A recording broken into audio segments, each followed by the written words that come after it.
دهۆک گەنمی خۆی دەکات بە ئارد و مانگانەش پێویستی بە 14,000 تۆن هەیە بۆ ئەوەی بەسەر هاوڵاتیانی دابەش بکات.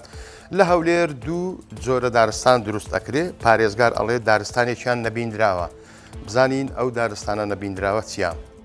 سڵاوتان لێبێت.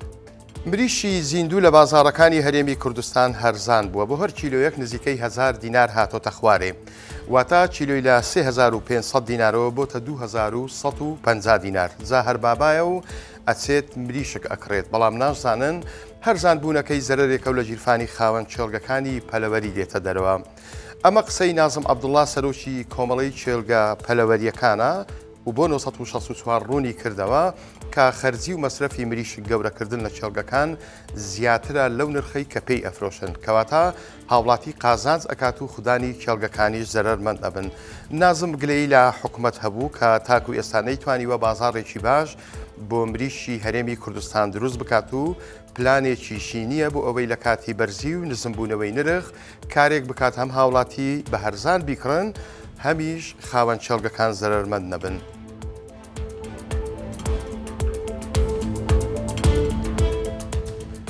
پارێزگای دهۆک بۆ دابینکردنی ئاردی شارەکەی لێی پاڵکەوتووە و بێخەمە چونکە بەبێ منەت گەنمە خۆماڵیە ڕەسەنەکەی دەنێرێتە کارگەکان و لەوێ دەیکات بە ئاردوو مانگانەش لە ڕێگەی بریکارەکانەوەدا بەشی سەر هاوڵاتیانی ئەکات.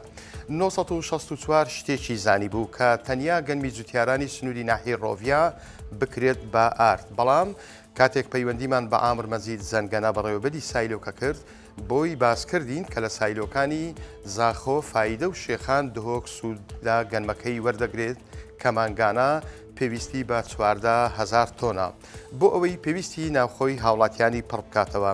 پێشتر گەنمەکەی دهۆکیان تاقی کردوتەوە کەنانێکی جوانی لێدێت بە شێوەیەک کابانەکان ئەگەر لە سەرخوانی ماڵەکانیان بۆ میوانان دای بنێن شەرمەزار نابن.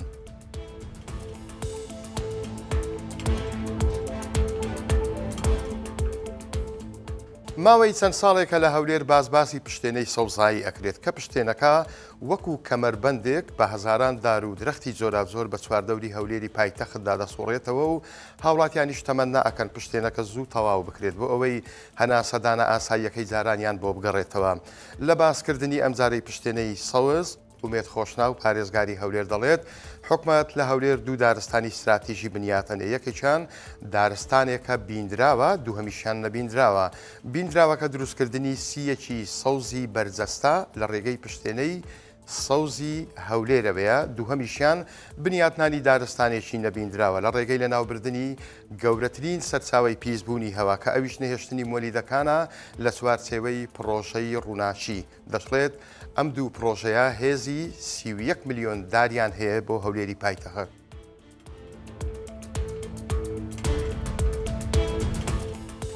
دوای 148 ساڵ لە بە قەزابوونی بۆ یەکەم جار سەنتەرێکی شوشنەوەی گورچیلەی بۆ دەکرێتەوە. مەبەستم قەزای ئاکرەیەکە 246 گوندی بەسەرەوێ و ژمارەی دانیشتوانەکەی ئەگاتە 221,000 کەس. بەم هەموو خەڵکە زۆرەیەوە لە ماوەی ڕابردوو بێ سەنتەری شوشنەوەی گورچیلە بووە. ئەگەر نەخۆشێکی ئاکرێ کە کێشەی گورچیلەی هەبوایە پێویستی بە شوشتنەوە بواە دەبواە بە ناچاری بچێتە نەخۆشخانەکانی دهۆک یاخۆت ڕوو لە سەنتەرەکانی هەولێر بکەن. بۆ یەکردنەوەی سەنتەرەکە کاراسانیەکی باشە بۆ هاوڵاتیان چونکە ئەو سەنتەرەی کراوەتەوە لە چەندین بەش و تاقیگە پێک دێت کە 25 تەخت و ئامێری پێشکەوتوی شۆردنی گورچیلەی هەیە و لەمە دوا ڕۆژانە چارە بۆ نەخۆشەکانی دەکات. نێچیروان فەخردین و تەبێژی بەڕێوەبەرایەتی تەندروستی قەزای ئاکرێ بە 1964 ورد تێچووی سەنتەرەکە $1,500,000 بووە و جگە لەو سەنتەرەش لە نەخۆشخانەی ژنان و منداڵبوون بەشی چاودێری چڕ کراوەتەوە کە 40 تەختە و 3 ژووری بۆ زیادکراوە و تێچوەکەی 305 ملیۆن دینارە.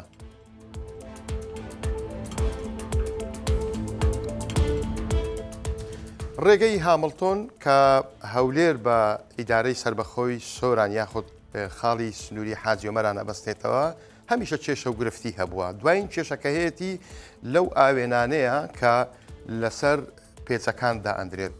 ئاوێنەکان ئاوێنەی قۆقزی پێ ئەڵێن لەو شوێنانەی کە بینین لە دوولاوە سفر ئەبێ تیمەکانی ئەندازی هاتوچۆ ئەو جۆرە ئاوێنەیەدا ئەنێن کاتێک کە شۆفێر بیەوێت تێپەڕێ بۆ لای ڕاستیان بۆ لای چەپ یان بۆ هەر لایەک بزانێت کە لەو لای ئۆتۆمبیل نایەتن و بە سەلامەتی دەربازی بێ.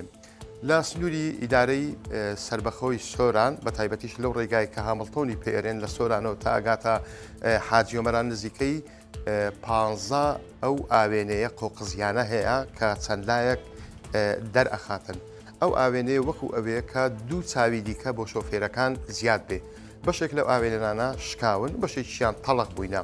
1964 پەیوەندی بە هاتوچۆی سۆرانەوە کردووە و لەوە ئاگاداری کردوەوە کە کێشە لە ئاوێنە قۆقزیەکانتان هەیە. ئەوانیش بەڵێنیان داوە کە بەم زوانە بە پێی پلانێکی خۆیان هەموو ئاوێنەکان ئەوانەی کەشکاون لە نوێدایان ئەنێنەوە و ئەوانەی کە پێویستیان بە نوێکردنەوە و نۆژەنکردنەوە هەبێ نۆژەنیان ئەکەنەوە. بەڕێزان هەواڵەکانم پێشکەشکردن کاتێکی خۆش بۆ هەمولایەن.